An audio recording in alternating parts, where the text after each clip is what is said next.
We got to stop leaving work irritated. We got to stop allowing things to transition our energy. We've got to stop. How do you stop? You learn emotional intelligence. You learn how to manage your mood. Today, we're going to be talking about something that I don't hear quite often. I may hear it in one aspect or another, but I don't hear it directly like this. And this is overexposure. What that really means is being exposed to something so often, so intensely that it starts to negatively affect you. Well, how does this work in regards to our personal and professional life? Let's start with the professional life first. When we go from task to task and we really don't manage ourselves, we often can hit a brick wall, and that brick wall can cause us to start feeling unhappy, dissatisfied, fatigued, even anxious, and the biggest of them all, burnout. So even if you find yourself going from task to task, meeting to meeting, phone call to phone call, and the list goes on, you've got to have a signal within yourself to be able to identify when you need space to regroup. Yeah. So emotional regularity simply means that I'm consciously aware that something is indicating in me that I need to take a space. I need to take a break. Maybe I shouldn't call the client back right now. Maybe I should give myself about 10 minutes so that I can regulate, because my previous call was a little hot. It was a little tedious. It was time consuming. But if we jump from one call to the next call and both of them are extra, both of them are at its high capacity that leads us to dip in our energy, then we've got to understand, in order for us to sustain the rest of that day, because that energy, we only have enough energy, or let me say that again, because I'm not teaching on energy today, but we only have a certain amount of biological energy when we wake up. And when we get ready, we're reducing it, driving to work, reducing the energy, and the list goes on. So that's where I come in at. Once we start our tasks for the day, our energy is slowly depleting, and we get to a certain point that energy is difficult to restore if we're unconscious about what's happening with our energy levels. And so we're talking about overexposure today. What do we do when we are at work and we become overexposed, and which then causes emotional challenges for us? Not that we are crying, not that we are being upset, not that we are in our feelings, not that we are so sensitive. That's not necessarily context, but over a long period of time that could take place. So that's why we got to be on the lookout. How do we manage our energy? How do we manage our mood? How do we manage ourselves? And so in the scope of an emotional sense, overexposure happens when we are constantly absorbing information, stress and news and other people's moods and pressure without enough time to process or reset. So over time, this can lead to, again, mental fatigue, irritation, anxiety, burnout, even if nothing dramatic is happening. And that's what we don't understand. We don't understand that it is the small moments, it's the small steps over time that causes our emotional bandwidth to be broken. And so today I want to talk about how we can be mindful of emotional overexposure when we're going from task to task, meeting to meeting, talking to people, dealing with other people's moods because we're in leadership, dealing with other pressures, dealing with what the company is wanting or what the company is needing. Say hello to me, everybody. I'm on TikTok. I'm on LinkedIn. I'm on YouTube. And so with that, this being stated, this is not about being stressful. This is not about stressful events. So we're not talking about a critical point to where you just can't hardly take it anymore. You're overwhelmed. We're talking more so about repeated stimulation without recovery. Repeated stimulation without recovery. And I don't know about you, if you have recognized as you've gotten older that you're easily more stimulated than you were when you were a little younger. And what that really means is that if a lot of external things are coming at you at the same time, you're hearing a lot of things, you're seeing a lot of things at the same time, you're even thinking a lot of thoughts at the same time. Sometimes your brain becomes overwhelmed and it moves into your emotional space and your physical space, and then it kind of paralyzes you for just a moment until you realize, wait a minute, I need to do something. For an example, the other day, I was getting dressed, getting ready, sitting on the bed, thinking about what my plans were, also at the same time listening to the radio. And next thing I know, I became overstimulated. It became just too much. And because I practice and understand very well myself, internally and externally, as well as understand the power of emotional intelligence, I became consciously aware right then and there. It wasn't 15 minutes later, it wasn't an hour later, it was right then and there that I was conscious that too much activity was going on at the moment. So what I chose to do using emotional intelligence is I decided to turn the radio off immediately, because that was the external thing that I could tangibly control. Does this make sense to you? And so that's an example of how we get stimulated. And if we're not aware, we don't recover.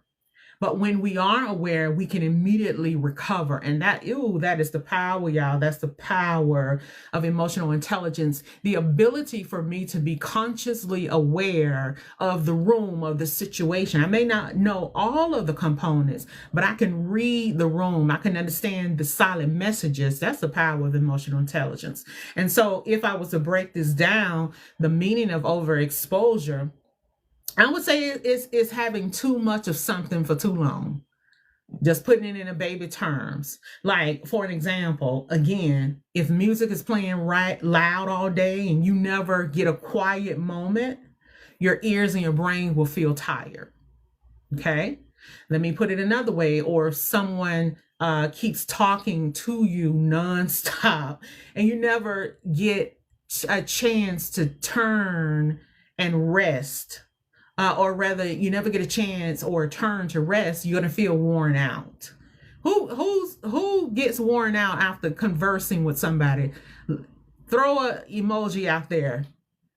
Engage with me. Let me know that you relate, you understand. Okay? So with that being stated, we're talking about overexposure, being overstimulated with constant stimulation happening and going on, and your brain needing a break, but you're not recognizing that it needs a break. And so what happens is that at the end of the day, you're totally exhausted. You are totally drained, and you don't know what to do other than to go lie down or go and be, in your feelings. Sometimes people don't know how to regulate their mood. So they have displacement. They give their dissatisfaction, their discomfort to other people to whom it doesn't belong to. So with this being stated, if you feel tired before your day even really starts, you're not overworked. Hear me again. Concerning this context, you're not overworked. What is happening is you're overstimulated. All the explanation that I provided previously now relates to you understanding that the more that you are doing at work, the more that you are shifting, the more that you are multitasking, you're reducing energy. If you don't have enough energy, then you don't have enough capacity, room to put things in. Not literal, but room to do your job from task to task, phone calls to phone calls, meeting to meeting, leading personalities. If you are a leader, you know you got some personalities that you got to manage. And so with this being stated, you're silently draining your leadership capacity when you're emotionally overexposed. And so you can't show up the best way that you can show up. 9 out of 10, a lot of people just show up at their tip top shape. Okay, this is just my automation that I got to do. Get up, go to work, go into my office, try to get it together, try to do some paperwork, try to speak to somebody. But you're not there with your mind, your whole heart. And so that's why it's considered silent, and it's draining your leadership capacity. So today I'm going to show you one simple shift that you can change that immediately. So most high achieving women, leadership who are living in constant emotional activation, you wake up, you check your phone, you check the headlines, you scan the emails, you anticipate meetings, you feel weight and expectations on your shoulder, and your nervous system never gets a clean transition. So the first tip that I want to give you is when you first wake up, you need to give your body the room to become acclimated to being awake. Well, I don't have time for that, you may say. Okay, then the next question becomes, how can you make time for it? How can you adjust your routine, your sleep hours, your wake hour to give yourself at least 5 to 15 minutes to be able to allow your brain to transition from repair modes, eyes closed, body repairing as you rest in your REM sleep, to that you are awake, alive, and preparing for the next stage, which is getting groomed and dressed. How do you do that? And if that's hard for you, then you can leave a question or send me a comment or a DM, a personal message, so that we can discuss this to help you to understand that you're always in control of your time. I don't care how many things are stacked up in your day. You always have control. You always have a choice to choose.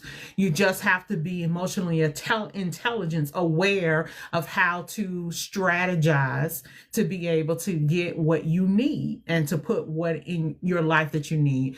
We need to transition from one stage of our waking hour to being able to start getting dressed for the day. We're really talking about emotional overexposure and taking control of our routine in our day. And this is for leaders, high achieving leaders, professional women leaders, business owner leaders. This is who I'm talking to help you to be less exhausted by the end of the day. So one point that we're making is you got to be conscious of the ability to get a clear transition point when you first wake up. You're carrying emotions from one moment into the next, and that's not healthy. You're waking up looking at the news, looking at your emails, then into the meetings, and then from a meeting into family, and then from family into bedtime, and into bedtime getting up back. You understand? So you need to be able to learn how to reset and to pause and just accumulate thoughts of what you need. That accumulation is what will give you the ability to think about what's zapping you in order for you to have clarity. So not the workload, not the emotional carryover. Those are not going to give you clarity. Your ability to think through using emotional intelligence is going to give you clarity, so you will not be exhausted at the end of the day. This is the whole point. How do you stop being exhausted at the end of the day? All right, remembering, because remembering is not necessarily just your workload. It's everything in between that you're not conscious of. You're not allowing yourself to have any type of downtime or rest. And I know for a fact, along with the clients that I work with, it is a negative thing to be conscious of taking breaks in corporate America. It is looked upon, they're weak, or they need to stop.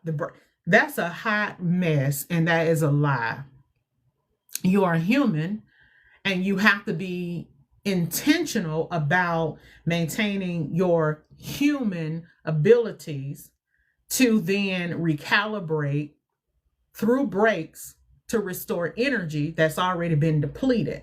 Remember, again, I'm not necessarily teaching about energy today, but to give you just a concept, we only wake up with a certain amount of energy, and everything we do, every thought we have, every step we make, every drive we take, every conversations we have, then energy is being taken. And if we're not restoring ourselves, then we are easily at the point of being exhausted at the end of the day. So the dangerous part for you is if you believe this is normal. Oh, this is just the cost of success. Oh, this is just the cost of doing it all. Oh, this is just the cost.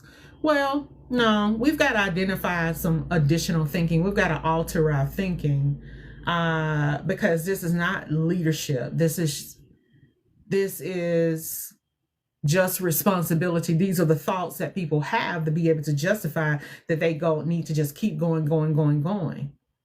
This is just adulthood. I have learned, especially after experiencing burnout, that my whole thinking has changed so much in relation to I take more time to think about my energy levels and how to be regulated and to restore myself more than anything else. So I know that that's backwards for people. But you talking about sustainability in your career, this is what's necessary for you to have an operation system for maintaining your emotions and your energy. So we got to move away from unmanaged emotional exposure. So a simple action could be before you transition task, name the emotion. Okay, you just got off the phone with the client and you feel something. It's something, a little pressure, uncomfortable in your mind that leads to kind of your emotions. It's faint. You don't quite see it. You don't quite feel it yet, but you know something shifted. And what you have to do is you have to name this emotion. Now, because of my own experience, I have created an emotional reset toolkit that, y'all, it is a guide that you can just go through if you feel sad, mad, overwhelmed, stimulated, whatever. You go to it and it gives you a 2 to 1 minute step to regulate your mood. And you can find that in my digital store, shantaegolson.com/store. So with this simple move of just naming the emotion, your brain recognizes that you recognize that something just shifted, and then you'll become more peace regulated than the risk of increasing the trigger and moving towards panic. Panic just doesn't start just something happening, boom. Not all the time. A slow roast. Then you get on the phone with somebody else, a client, they acting up. Then you get on, so it's a slow roast that you can begin to trigger yourself. So all you do is just name what you feel. All right? Just name what you feel. You name it to yourself. You don't have to tell anybody. Just name, y'all, what you feel. Because this is an emotional regulation, easy step. This lets the brain know, hey, I recognize something is happening here, but hey, I'm strong enough in my development to know that I need to use a strategy. And you can use, you can purchase my guide that I just talked about that would get you on the road to recovery. It's amazing how many times that I hear people are dealing with anxiety and sadness and discomfort and a lack of clarity and uncertainty. The list goes at work, literally in the midst of work. And so my job is to teach them emotional regularity. I do it through 3 steps. Number one, teaching them emotional intelligence, teaching them emotional sustainability, and teaching them emotional control. Y'all think it's a game, but this is a game changer because it has everything to do with your thought process moving into your emotional space and moving into your behaviors. And if you can learn to reduce and catch the triggers, y'all, you will be so surprised how your day would end up being smoother rather than panic. So I teach people how to go from panic to peace. And I have a few slots left on my schedule. If you want to know how to book a call with me, all you got to do is send me a DM. That's it. And I'll tell you the next steps. Or I can tell you, my website. So I would prefer to have a short little conversation with you so that I can understand what you're going through and how to help. I'm a teacher at heart, and I just want people to make it. I want them to have the best life. I want them to live in their optimal space. That is my heart's desire.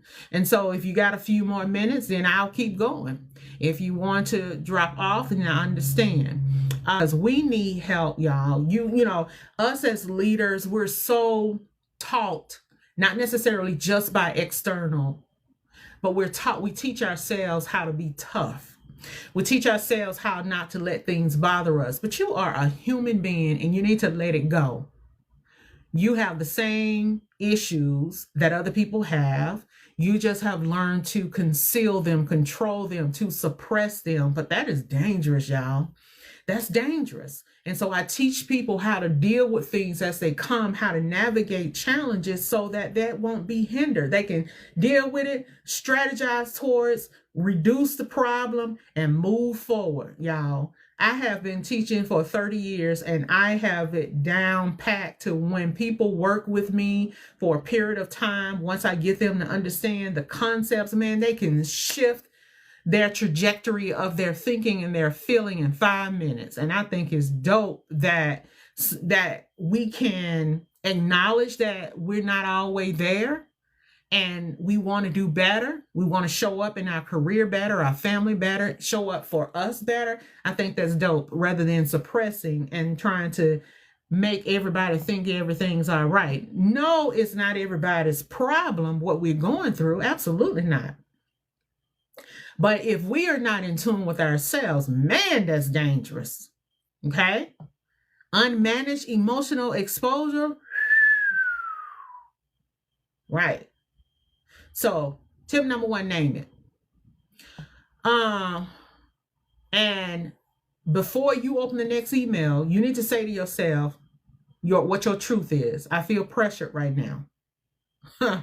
Your boss may have just sent you an email and given you a deadline or expectation you didn't have. You don't have room on your schedule at all, but you got to figure out what to do. You need to name it. So what's the lesson for today? Name it. Name it. I feel pressure. I feel defensive. I feel irritated. And then begin to identify why. Let me tell you one thing about the brain. The brain is so special.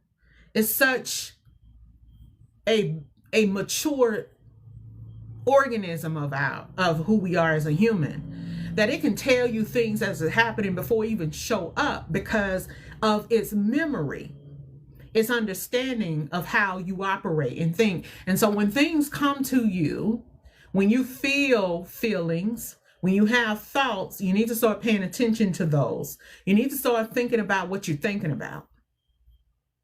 And as a result of that, you'll be able to find strategies that will be able to refute those things so they won't hijack your behaviors and your responses.